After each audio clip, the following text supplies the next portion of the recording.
Mercedes AMG GT comes from a line of legendary supercars, and I'm taking one out today to see if it's worth the money. When you're driving this car, you feel like you're on the rear wheels. I mean, you're sat so far back and the hood is so long. Today I've got a 2019 AMG GTC, and that comes with the convertible option. Mercedes is known for their deep exhaust that comes out of their V8, and it has baffles actually a lot like my Jaguar F-Type. Powered by a biturbo V8. This is the same engine you'll find in most AMG GTs, and it's just tuned differently for each different model, such as the GTR. This is a very recognizable grille. The catfish look of just a big wide opening in the front gets enough cooling for that big engine in there. Also on this spec, it's got a small carbon lip. I'm not sure exactly what package that comes in, but it gives it a good styling in the front.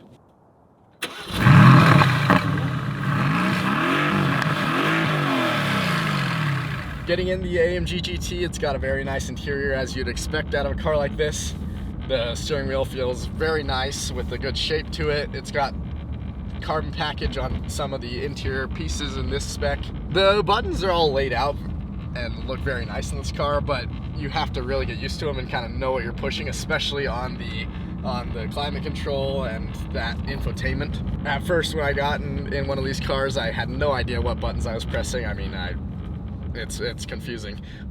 And then you need to use the dial for the screen. I kind of wish it was touchscreen. I'm not sure if they've made that on newer models, but on this 2019 specifically, it's just this spin dial that I don't prefer. The real reason you buy a car like this, though, is the driving, and I have not really gotten to experience the full power of it as the roads are cold and slippery, but after the turbo spool, it feels really nice to have that power kick in. It's such a different driving experience than the supercharger or any naturally aspirated one. I'm just driving it through these small streets right now, and it is not an easy car to drive at slow speeds. It just wants to go and go and go.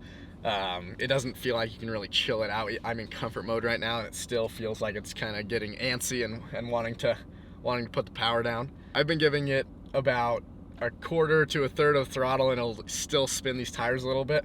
You know, it just doesn't quite grab like it should and would on warm roads. I'm excited to check one of these out on a warm day, but I just wanted to get a feel for it to see if I wanted to consider this for my next car. Unlike a lot of other supercars I've driven, this one feels really tight inside. You feel like you're pretty locked in, and the windshield is pretty small.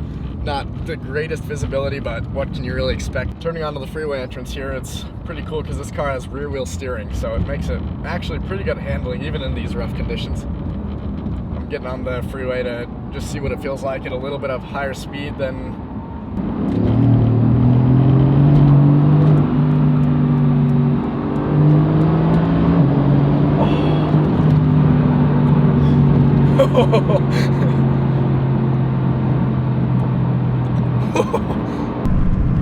Tires are warm now. That's good. Yep. It's pulling now.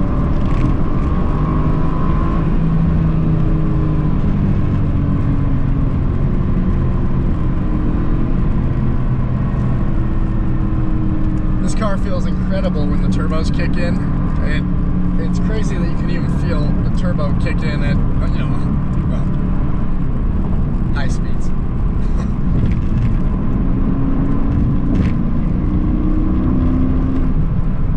The Jag does not feel nearly as fast as this car, even though it's basically equivalent. This car just puts you in the seat, especially because when the turbos hit, you're just put in the back of the seat and it just goes. It's actually a lot of fun. As you can tell, this car sounds phenomenal. But it also has a Burmester sound system, which adds to the sound.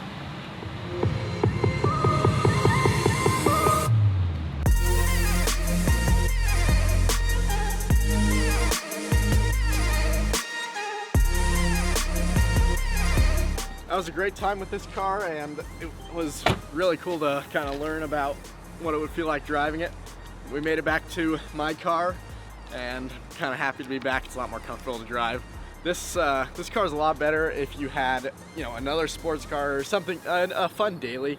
Whereas, you've got more of a luxury, not quite pure performance car that that is better to, you know, have on the daily basis. But I'm really glad I got to try this. I'm gonna be trying out a few other cars on the channel, and I want to give a huge thank you to Ken Garf, Jaguar Land Rover downtown Salt Lake City. They gave me this car for the day, and you were really easy to work with. They have, you know, Jaguars and Land Rovers, new, used, but they also have cars like these, this AMG GT, and they've got a nice pre-owned section. So I would heavily urge you guys to come check them out if you're in the market for any sort of these cars. I'm sure they can help you out. Just want to give a thanks to them, and it was a great day.